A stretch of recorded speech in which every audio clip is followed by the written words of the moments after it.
Just 1 minute, I'm waiting for it to go live on YouTube.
Good evening, ladies and gentlemen. I'm sorry, the program at the start has got a bit delayed because we had some technical glitches. We are now back on the air.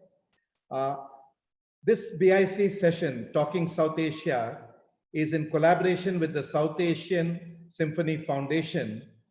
This evening, we have Ambassador Menon Rao, who will be speaking to musician Ali Sethi, and we thank SASF for doing this event along with BIC. Over to you, Ambassador Menon Rao. Thank you, Ravi, and good evening to all those who are watching this program. Ali Sethi, welcome to this conversation jointly by the Bangalore International Center and the South Asian Symphony Foundation. We are a not-for-profit trust dedicated to building connectivity between musicians of South Asia and the South Asian diaspora through creation of a South Asian Symphony Orchestra, which we call Chirag. Now, South Asia is a region, as we know, fraught with more than its share of conflict and alienation. I recall Simon Sharma saying recently that the world has built a romance around division. But turning to music, I think it can provide a healing and integrative touch and make a difference. With it, concepts like exploration and discovery take on a new meaning.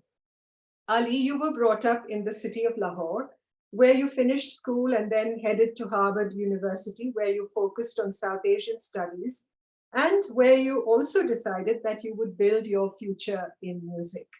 I think music is a wonderful way to make sense of the world, and the musician is an integrating figure.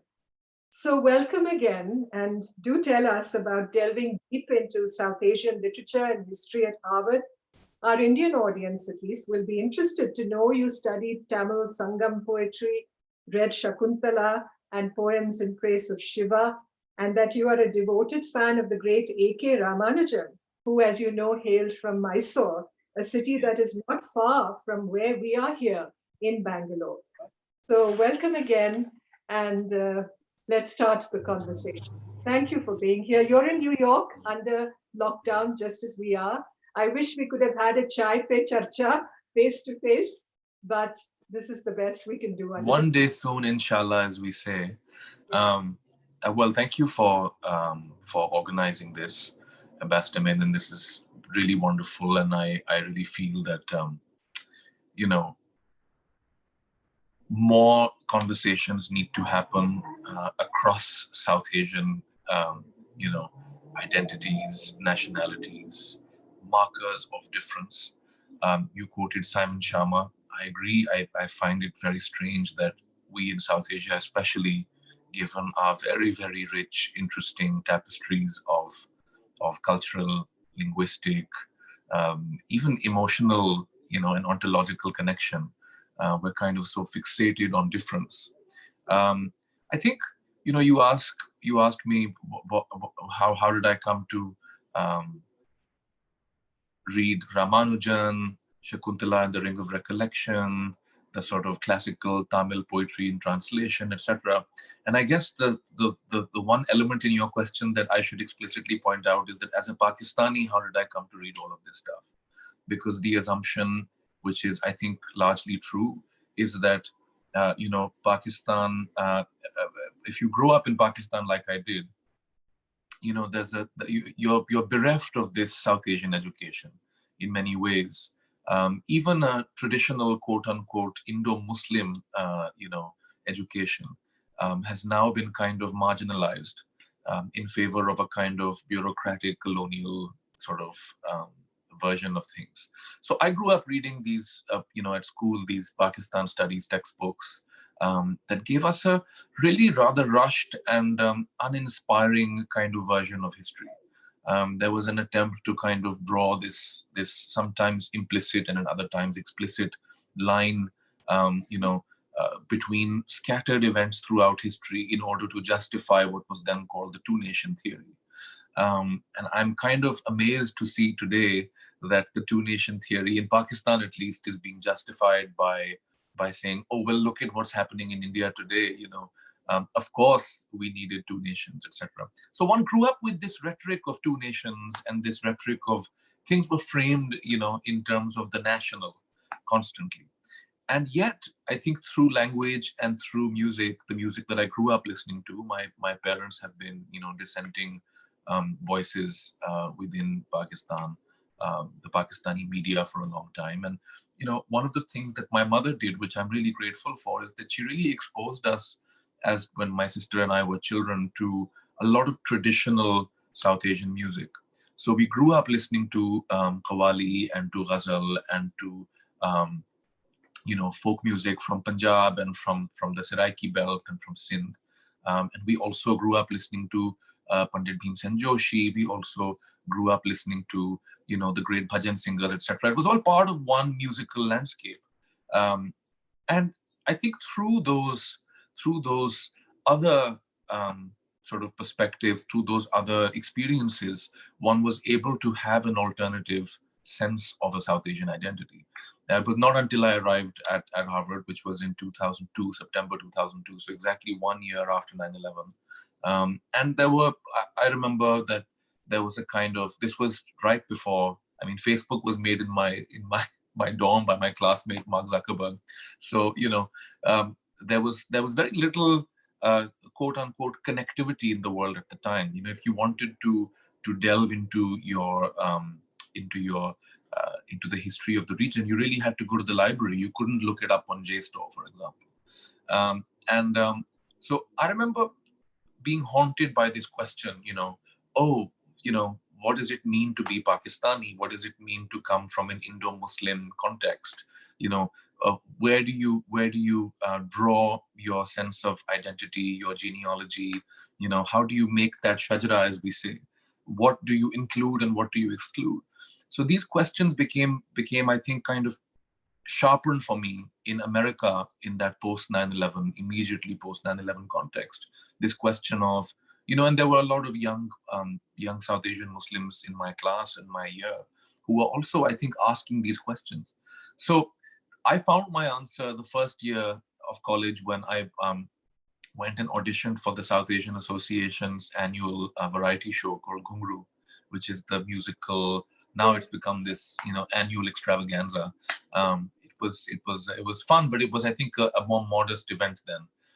So I went and auditioned, and I sang a little bit of a ghazal, and I got in, and then I performed for the first time on a stage. I'd grown up sort of singing and practicing, etc. But in Lahore, I'd never had the opportunity because at my school there was no classical music society or no forum for performance.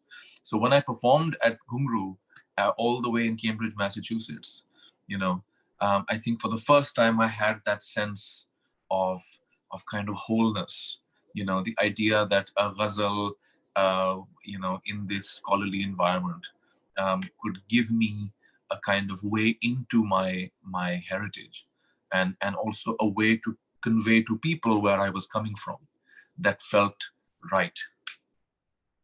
Wonderful. And you're right about monolithic concepts of identity. I think the world is essentially following divergent paths today. When you think of globalization and the interconnectedness that it was supposed to have brought about, and you see the contrast and this contradiction. And that is where I believe art and aesthetics and, trying to disengage the divergent from that which is universal, which is essentially what we spoke about now. And that creating that balance, as somebody said, between head and heart and stomach, which is absent. So when you speak of creating this community of identity, this civilizational coherence, as it were, then I believe that music can be that bridge builder, which absolutely, I think when you song Chandni Raat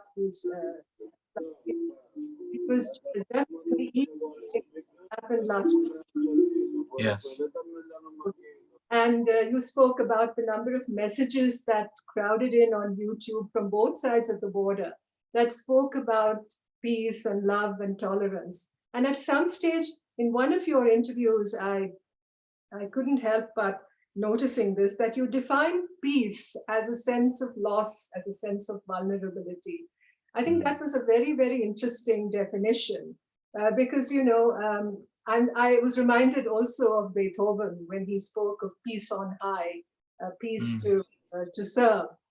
I think essentially what we're trying to do through this attempt to craft a South Asian identity through the medium of music. And music in some ways, I mean, I'm not using the term in the literal sense of the word. Music in a way, like Edward Said said, can be subversive also. Yes, absolutely. You have yourself referred to this in one of your past interviews. Let's talk about that. So I think, I think there was this sort of binary opposition between tradition and modernity always growing up. And I'm sure you can relate to that as well. I think it's something that post-colonial societies have grappled with constantly and still do. I think this question of, do you adhere to the values and the ideas that were ostensibly passed on by your forebears, by your ancestors, or do you break? There's no other. I mean, for a lot of us, it's been framed like that. You either break with the past, or you forego modernity, whatever that means. And I think what I found through traditional music, through my sort of immersion in and engagement with South Asian forms of folk music and classical music, is that this wonderful paradox, which is that you find through these quote unquote traditional things, genuinely radical, freeing, subversive, cosmopolitan, sort of experimental worldviews. You arrive at these moments that today, actually, these moments in history that today feel so unlikely and far-fetched, given how polarized we've become and how ossified our sense of identity has become. I'll just give you an example, and now when having trained with Ustad Nasiruddin Sami of the Delhi Gharana, who migrated as a child from Delhi to Karachi, having trained with someone like Farida Khanum, who was born in Calcutta and grew up in Amritsar and then came to Rawalpindi and then to Lahore at partition. When I listen to a ghazal or when I listen to a qawwali, ostensibly, Pakistani musical forms or ostensibly Indo-Muslim musical forms, I see in them elements of Turkic musical culture. I see elements of, pre-Islamic Indic culture. I see elements of, then very specific regional inflections. I hear a Begum Akhtar. I hear Carnatic inflections. I know that the ragas that have traveled from the south to the north and how they've been adapted. I can hear Sindh. I can hear Persia. I think those just, and then through language as well, through the lyric that these songs are sung in, and then the mythology. This is where someone like A.K. Ramanujan was such an aid to me, was that, he allowed me to see the continuities and the connections it was like an echo chamber, the world of South Asian mythology and folklore. So I think just that coherence came about as a result of this synthesis between text, subtext, context, and then the music, which gives voice to all of those elements. Yes, I really think that this area which we all belong to, the subcontinent, has always been known for its capacity to assimilate. Yes. And, you know, it's not antagonistic to foreign influence. That has never been. And it's found a way to reinvigorate itself through this process of assimilation, which is really what escapes those who would prefer to define things in terms of that monolith that you spoke about. The other day, I find it so interesting. I was just going to say to you, just a little footnote, you know, to kind of further this, is that it's such a kind of beguiling paradox that, you know, so much of, for example, what I know of as the Vedic religion was kind of formed in territory that today falls within Pakistan, right?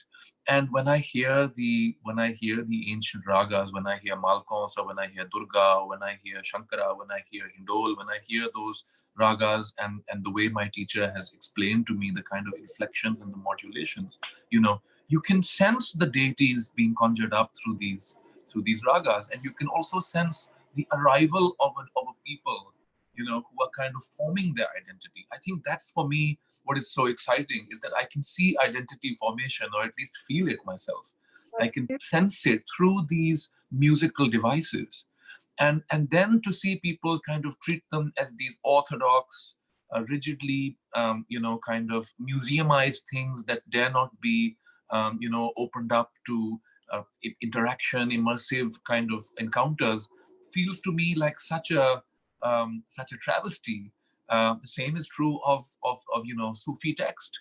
You know, so many Sufi poems have become kind of situated in these narrowly revisionist, you know, framed by nationalism. Like someone like Iqbal, for example, who I think has so many interesting, subversive, edgy, you know, sort of unstable poems that can lead you any which way depending on your inclination. From the Quran to Heidegger to the Vedas. Absolutely, all of it. And you know, and then of course Iqbal is connected to someone like, I mean, this is the similar sort of milieu to someone like Rabindranath Tagore. We're talking about that very large, expansive worldview in which these people. Tagore's phrase for that was the Advaita of humanity.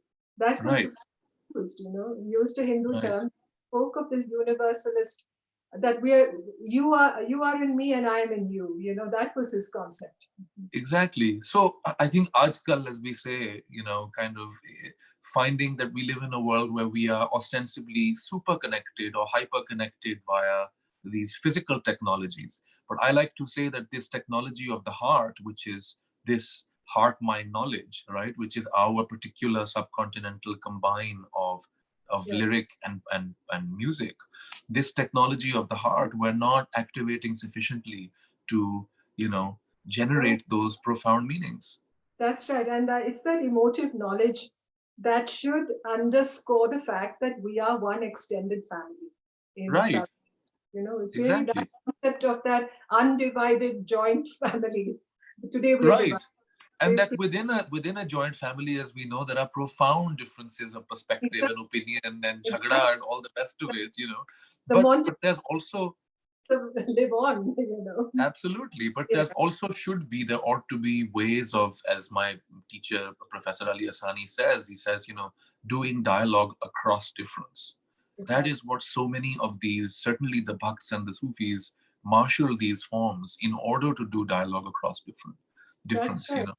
That's right. When you speak of Ali Asani, you know, I admire his work very much, and particularly, you know, that subject he treated at length in his PhD thesis about the ginans, or the jinn. I mean, forgive me if I'm not pronouncing it properly, but it's based on the Sanskrit word jnana, or, you know, knowledge and awareness. And words like the bhuj niranjan. Now, it's a Sanskrit sounding, Indic sounding word.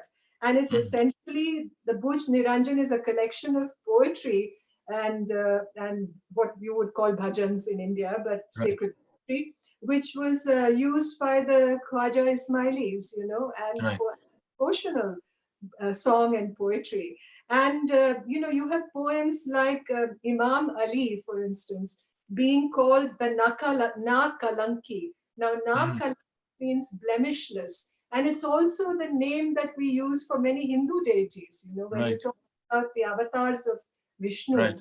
I mean, Right. you always associate the blemishless one, the pure Right. one. Right. In a sense, the people of the subcontinent embraced these concepts in a very borderless way, let me say. And when the British came along, when you had colonial rule and governance, then it became a question of categorizing people, what religion you Right. belong to, where you Right. are from, linguistic and ethnic distinctions. All that comes into existence in the near modern period of our history. And then that, of course, has created so many repercussions for what we are today. Absolutely. Yeah. I've now, I think, sort of alighted on one particular aspect of this, precisely the process of kind of narrowing, progressive narrowing, if you will, that has happened in our sort of, imaginations over the years. I've alighted on this one thing, one aspect, which is metaphor. I feel that one of our great devices for doing dialogue across difference has been metaphor. The metaphors that we have used and that we continue to use in so much of our popular music. I mean, I was just doing a live session on Instagram a few days ago, and I was humming something in Rag Bageshwari, and it just occurred to me that wonderful song from the film Khamoshi, Tum Pukar Lo, Yeah. That Hemant Kumar has sung, and that Gulzar Saab wrote the lyrics for. And I just said to this person I was talking to that, I was about 10 years old, and I remember that my grandmother, my nani, played this song in a car. We were driving somewhere where there were mountains, and I remember my soul awakening, to the sense of just this larger perspective, this sense that one was in. And of course, being around mountains helped. But it was the fact that Gulzar wrote in such a sort of richly metaphorical way, right. Gesturing at multiple realities, at multiple dreams, at multiple emotional states through a single capacious image that can carry all those different experiences. Those And yeah.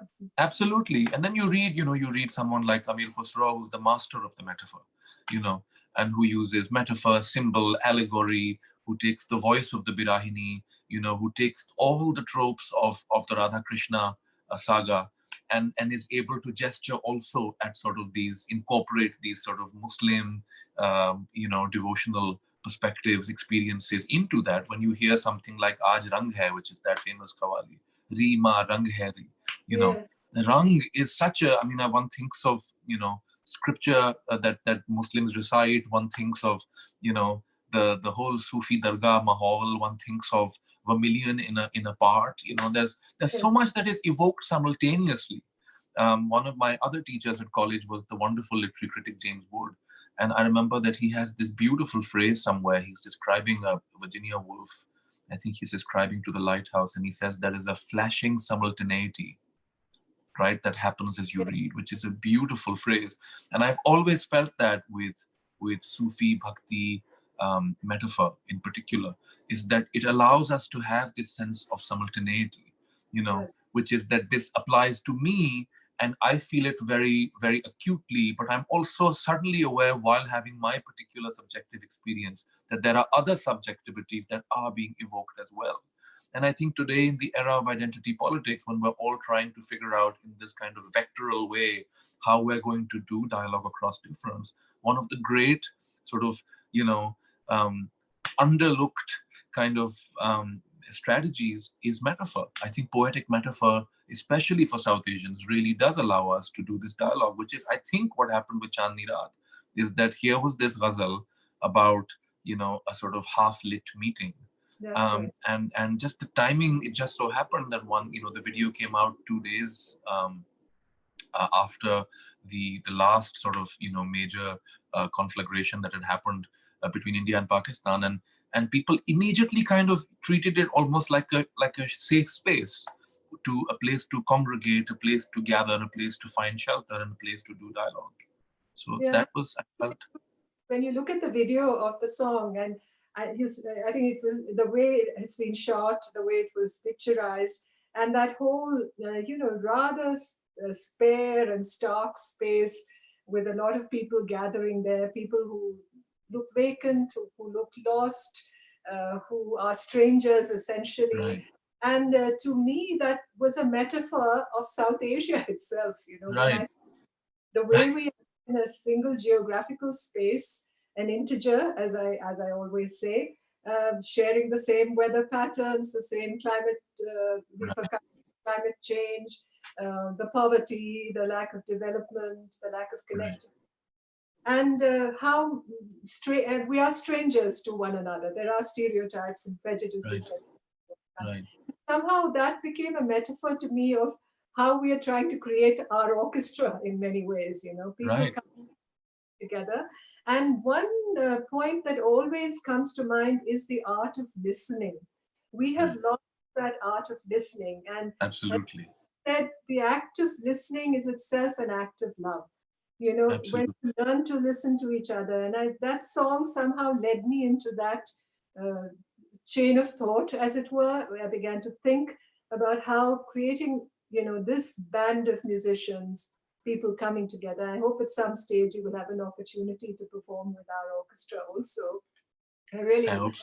And in fact, looking at the Gilans and, Professor Asani's work, I hope we can commission an orchestral piece based on this, which we can perform together. And because, East meets West, we are essentially taking a Western concept, which is a symphony, into a region which is so fraught with conflict and with division. And we're trying to look outside ourselves. In fact, taking Asia out of South Asia into some wider space, but yet bringing South Asia to the world also. Right. So I wish we could do that. The other point that you mentioned about ambiguity and about folklore and about the ghazal. And the Germans have, a term, they talk of Natur poetry, that is natural poetry, poetry that comes out of lullabies and what mothers sing to babies, and Kunst poetry, which is very more artificial, more worked on, more ornamentalist. But in South Asia, somehow these two seem to come together. When I think of, I'm from Kerala, deep south, and there's so much of folkloric music there. There's Hindu music, there's Muslim music, and they all, have coexisted together and created something, truly symbiotic of a region that's always been open to the world. So I would the need for openness, because the tragedy of a closed mind, is the worst. Right. I mean, it's one of the things that sort of occurs to me is that, so much of when we perform so much Punjabi devotional kalam is performed using varieties of rag Bhopali, which is now called Bhopali somehow. It's pronounced Bhopali, which makes you think it's from Bhopal or has some connection with the state of Bhopal. These are some of the quirkier aspects of, sort of the traveling of words and sounds and things and approximations. So my ustad pointed out to me, he said in Urdu, he said, "Beta, ye Karnataka se aaya hai humko," right? So the idea that this pentatonic, beautiful raga has traveled from Carnatic music into the music of the North. And then, of course, listening to versions of varieties of that same sort of melodic framework within Carnatic music, led me to this whole other journey, which was, the Kerala and the coast of South India was in touch with Arab traders even before the advent of Islam. And of course, we now know that the Indus Valley civilization was probably in touch with Mesopotamia as well. So, even our ideas of Hindu and Muslim actually don't sufficiently encapsulate or encompass the cultural connections and the possible, what you say, the openness that has been a central aspect of South Asian life since the beginning of time as we know it. That's why I think communalism is a very, imported concept in a sense, and a more recent phenomenon in our region. Because when I talked of the adaptiveness and the capacity to assimilate, and the kind of border way in which we tended to look at daily life and the transaction, I mean, the social contract in many ways, Right. that tended to break down, I believe, which is a tragedy for all of us. And that is why I think when you look at South Asia and you look at this vast space, almost the size of a continent, we are not Right. able to achieve the potential that, that is in us, that we Right. have that strength. And, Absolutely. that humanitarian quality. And I think politics, the everyday has become politicized in many ways. Politicize the everyday. That's the slogan for our times. And when you think of Sakyamuni, the Buddha, 2,500 years ago, also from the same region, and the humanitarianism that he preached, and Absolutely. the definition of what compassion is. I think, do we really, we talk of deterrence, let's say, nuclear deterrence. Do we ever talk of resilience, which is something Right. that's so native to us as a people? Otherwise, Absolutely. how do we fight through all this? Absolutely. And you once mentioned your guru Farida Khanum saying that dard, I don't know if you would call it pain or alienation or Right. being externed in some ways, is the greatest gift of life. I was quite intrigued by that. Is it that we learn to live with pain, that we carry it on our shoulders, that it becomes some kind of a rucksack on our backs, as it were? Are we sort of destined to this? Is it our natural inheritance? I mean, I will actually give my version of the answer and then ask you the same question, because so what Farida ji said to me was, I mean, she would repeatedly say this. We were practicing, I was trying to get this, understand the Tumri Baju Band Khul Khul Jai, in Bhairavi rag, and how to kind of, how to say it really, the accent, the ang, as we say, कि किस अंग में कहना है, how do we, and we were kind of, she's a wonderful host. So one of the great challenges of studying music with her is that there's always something to eat and some chai and some wonderful sort of, distraction is always available. And she's constantly gesturing and saying, chalo kuch khao, chalo kuch chai piyo, pani piyo, samosa chakho, vagara. So like in the middle of it, like all South Asian mothers. I know, right? Yeah. It's a terrific way to be spoiled for choice. So she said to me, and I said, Manu, in Punjabi, we communicate and talk to each other in Punjabi. I said, Manu, samajh nahi aa raha, to see kis tarah kya lende ho? How is it that you just effortlessly know how to become this voice, that can say this whole piece, which is rather complex, and, so she said, dard nal kavo na, dard nal kavo, thoda ja dard. She said, thoda ja dard nal kavo. So just a little. And I think the English words like pain, etc., or affliction even, are inadequate, because of course dard is such an ecstatic kind of delicious. Maybe the Greek word pathos. I was going to suggest exactly that. Exactly. So I think pathos is the key, is the way to go at it, and it kind of works in the same way as pathos does, because of course sympathy and empathy, etc., all come from pathos. And so similarly, bedardi and hamdardi also come, sort of, you add on the, so I felt what she was saying was that sense of pathos can be evoked, I think, through all kinds of experiences, right? So separation, which as an American friend of mine who came to see a show of one of my shows, she said, she's this funny American comedian. So she said, no, the beloved is always separated from the lover. Why can't they just get together? And I said to her, well, if they get together, it'll just kill the pleasure of the piece. And she was like, that's what's wrong with you, South Asians, is that something has to be wrong always in order for you to just get on with it. But I find that there's a metaphysics at work, obviously. Birha and hijr in Arabic, or hijr or firaq. Word that says viraha. Viraha, that is, I think that explains, being made distanced, trying to reach out, and Vedana. Vedana, of course, is the pain that you feel because of this, because of the separation. Right. Exactly. It's not physical pain in the sense, I have a stomach ache or a headache. Right, exactly. It's the same word, but then Vedana has so many connotations. Absolutely. So it's almost like a metaphysical concept. Yeah. And the idea is that, the Sufis say that Ishq-e Majazi will lead you to Ishq-e Hakiki. The idea that some sort of worldly experience of love, which is metaphorical in nature, earthly love, will lead you, if you are devoted enough, if you are sufficiently devoted to the pursuit of love, it will lead you to higher truths. And that's sort of exactly what is evoked with that line, Ranjha Ranjha Kardi Main Aape Ranjha Hui. Rab Milya Ranjha Na Milya.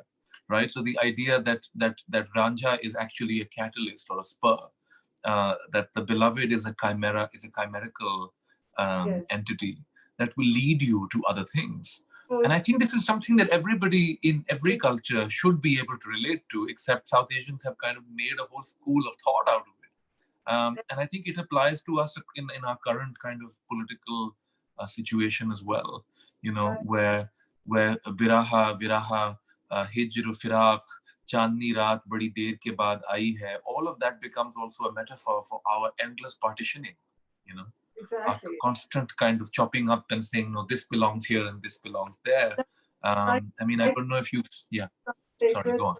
Dividing the sorry, I didn't mean to interrupt, but dividing the secular from the sacred, often, there is a pathway that seems to cross, in so many ways, that there are so many sectional, meetings that take place. And we are not meant to compartmentalize that way. That's not the way life is. And also this idea that, that one narrative or one identity must be, in the ascendant, or must be hegemonic, or must prevail over others. This is something that is sort of mutantly modern, I feel, this idea, because it has not been, this is not how, people before the era of nationalism, I think, did not think like this. Certainly the poets and intellectuals did not think like this. In none of the work do you find this literalist sort of implementation of identity or pursuit of it. This crisis starts to happen in the colonial period, really, and then kind of just becomes, kind of married to the national project in both countries, and then leads to what we have today, which is really this kind of obsession with, a narrowly national identity that has to exclude, that defines itself by excluding, the other. Exactly, or scapegoating the other, Right, or scapegoating the other. I'm proud of, we're all proud of being what we are, where we come from. That patriotism is not a bad thing at all. I think we should be proud of it. But when it becomes a question of scapegoating the other, then I think it takes on a negative sort of color, let's say. And that's really where I think, as intelligent, sentient human beings, we should, be aware of this. And that's where a good liberal arts education can make such a difference. Our universities need so much of, upgrading and invigorating and, just that's one thing I think we have to learn from better examples elsewhere when it comes to how our education. I also feel, I would just add to that, while it will probably take us a while to update the syllabi at our universities, given how dominant the kind of right-wing perspective has become in both countries now. The idea that education or formal education is central to the program of building a monolithic nation. Alas, we are all now, those of us who are involved with scholarship or who are involved with critical thinking in any way, we have to confront this almost on a daily basis. I need not give examples of where it happens and how it happens. I think we all know. But I think in the meantime, we can have, a liberal arts education, so to speak, through a musical education, through a kind of discursive, poetic conversation. I think those spaces can also give us these. I mean, I had, sure, I had 4 years of a liberal arts, American liberal arts education at Harvard, but then I had, 12 years of another kind of liberal arts education with my Ustad, Siruddin Sami Saab, and with Farida Ji, this kind of immersive apprenticeship that also awakened me to these very, very beautiful, supple, liberal in a non-Western sense, Exactly. perspectives and experiences.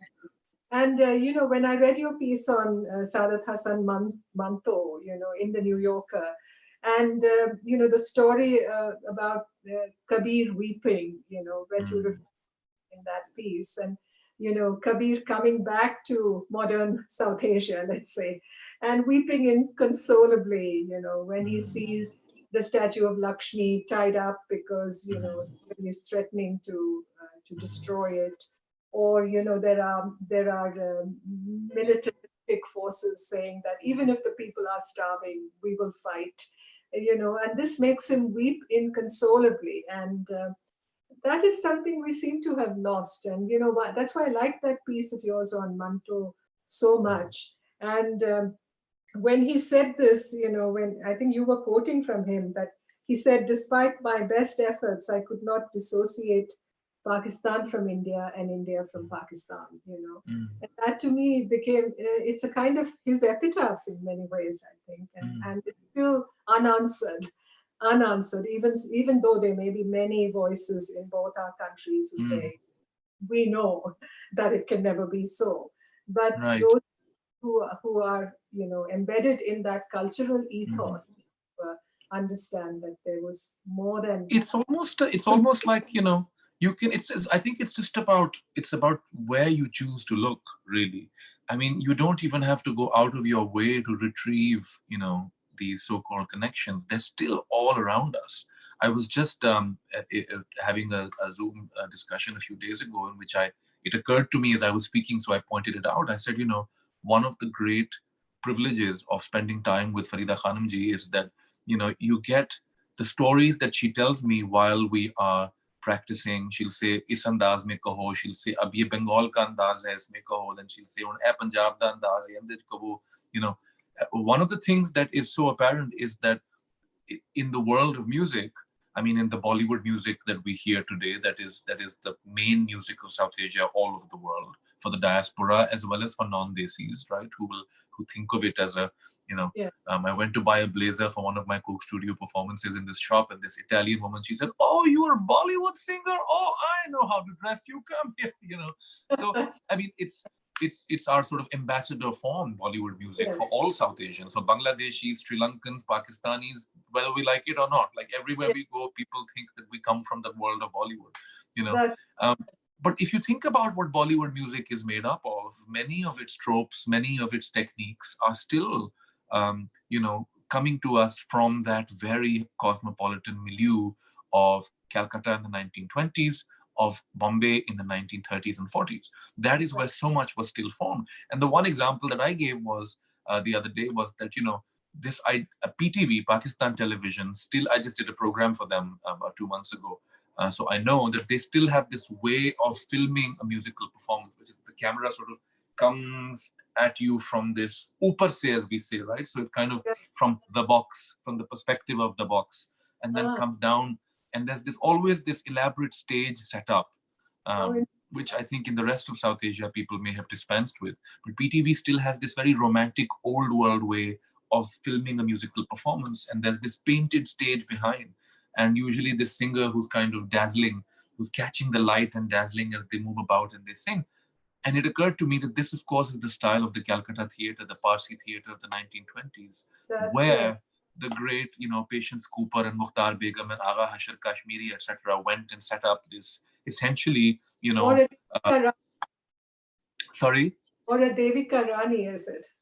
Devika Rani, Jaddan Bai, the people who, went and set it all up, who were great impresarios and improvisers, who had no issues bringing, bits of Amritsari Boli and bits of, who were immediately imbibing and appropriating ways of dress, ways of manners of speaking, ways of performing, ways of setting up a stage show, etc. So that Calcutta style still survives in PTV, where it may have died out in India, in present-day We India. still have glimpses of it on Doordarshan, which is our, You still national have glimpses of it on television Doordarshan. channel.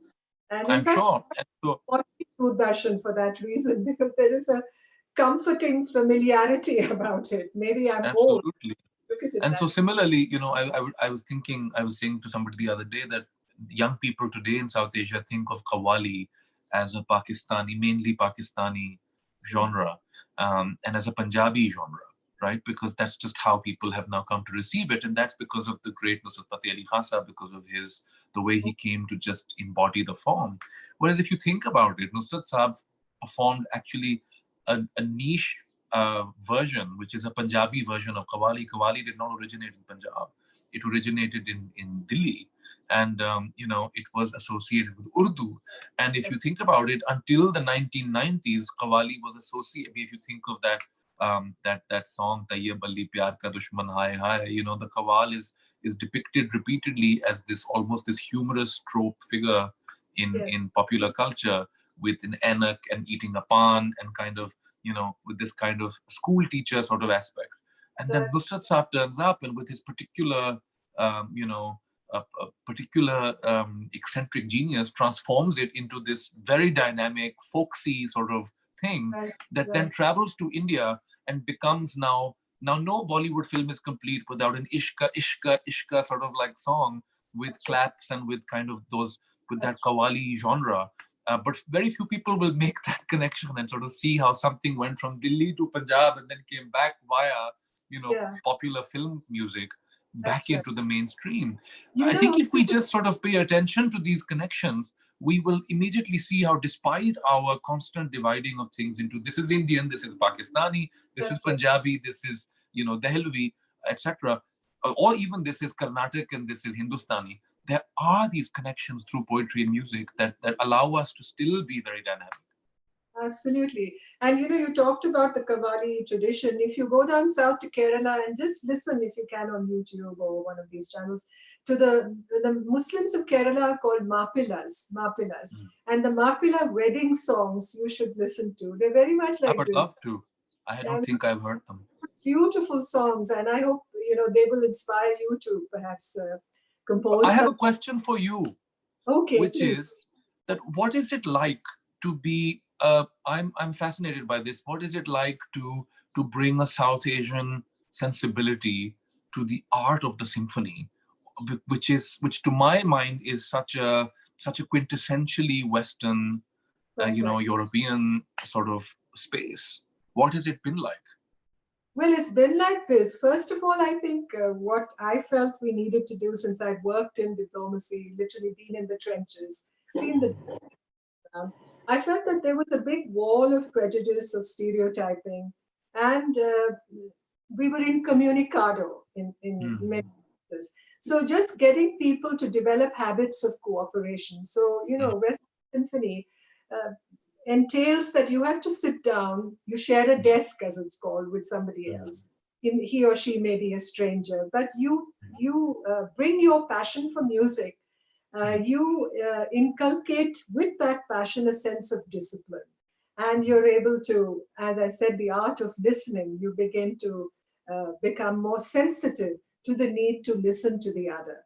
You may be playing a trumpet and however loud your trumpet is, it's not going to sound all right unless it is able to calibrate its sound. Right. So this is where the powerful and the less powerful come in. We have to learn to synchronize. So I felt that from the Western Symphony construct would help us in the South Asian context.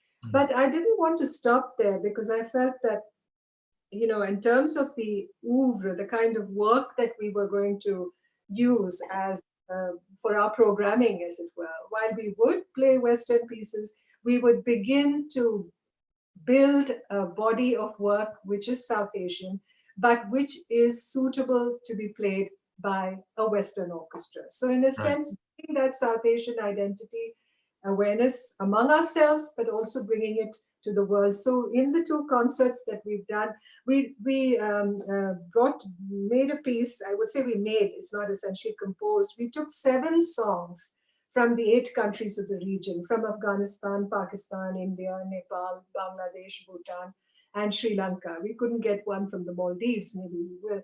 And we made a piece called Hum Safar. We called it Hum Safar. And we used very popular, mainly folk, but some, nationally known songs from each of these countries. From Pakistan, we had Damadam, in fact, Mast Kalandar. And from India, the person who arranged it took Mera Juta Hai Japani, in fact, the very famous Raj Kapoor song.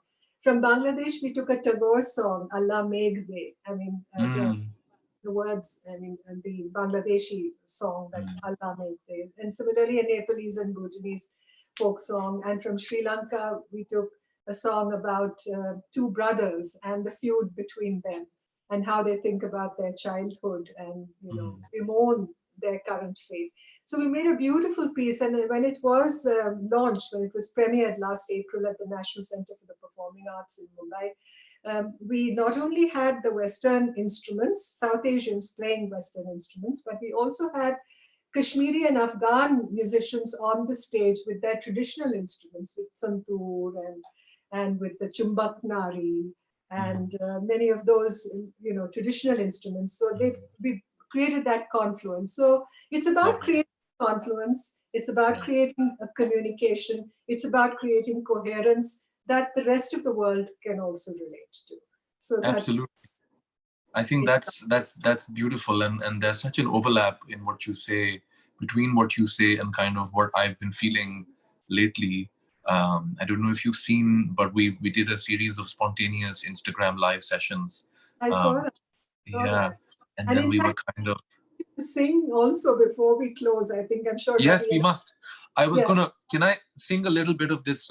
So we were. I mentioned Rag Bhupali to you, which is a wonderful, beautiful raga, and I've composed this song and written a lot of it also. I took a couplet from Shakil Badayuni, the Urdu poet, and in fact, I tampered with the couplet. I took the first half of the couplet, the first line, and then wrote the second half of the sher, and sat with a lyricist in Lahore and composed the whole song, and used began in Bhopali and then traveled into the space of what is called Shuddha Kalyan. The sort of a very beautiful devotional raga that evokes, I think, romance as well as the devotional. Kalyani in the Carnatic. I think so. I think yes. Okay. I think yes. And so and Sanskrit means benevolence. There you go. It means benevolence. Yeah. And of course, there's also Yaman, which is also sometimes called Aman. And there's a variety of Yaman called Yaman Kalyan, also called Aman Kalyan, which combines Kalyan and Aman, and So with ragas too, we see this dialogue right across categories. They're not quite. I mean, they are entirely themselves, but they also are able to communicate with one another. So this is the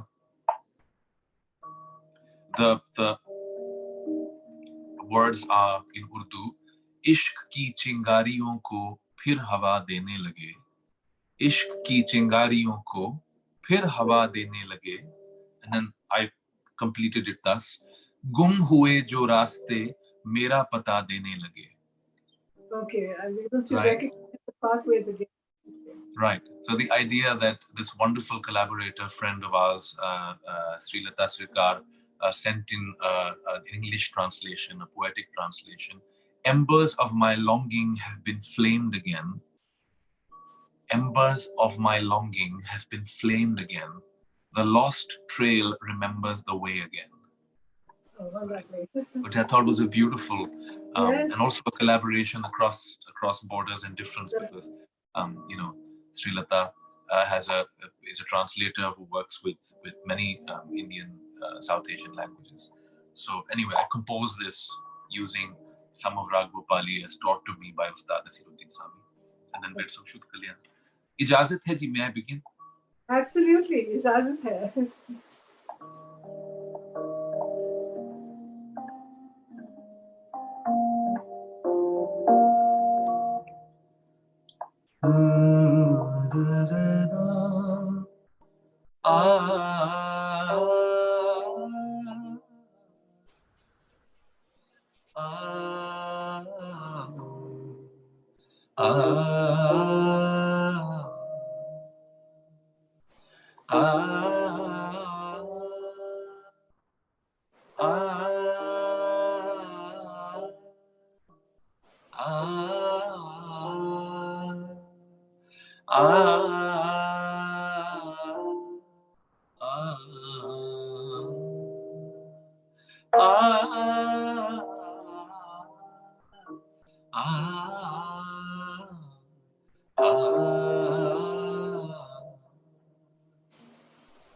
इश्क की चिंगारियों को फिर हवा देने लगी, इश्क की चिंगारियों को फिर हवा देने लगी,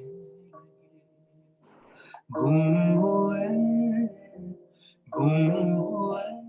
जो रास्ते मेरा बता देने लगे, इश्क की चिंगारियों को फिर हवा देने लगे, गुम हुए जो रास्ते मेरा बता दे, इश्क की चिंगारियों को फिर हवा देने लगी. It's wonderful, beautiful. Alas, I don't have my tambura or my other instruments, but this is how I feel about music and what it has given me. Is that it really has flamed, lit the way for me, and shown me my way, which absolutely. And you use the image of lighting, illumination, and that is what our orchestras are. We call our orchestra Chirag, actually. Exactly. There you go. So inshallah, one day I hope that we can absolutely perform together, and the orchestra is able to provide you the music through that wonderful voice of yours, and surely I'm sure when my father would always say, if you're pure of heart, you can achieve what you want. So I think we need that's that. Beautiful. Well, thank you. This was super fun. I hope we'll have more opportunities to chat together and to work together. Absolutely. Thank you. Across difference, inshallah. Absolutely. Stay safe and be well. And we will meet in person, I'm sure. Thank you.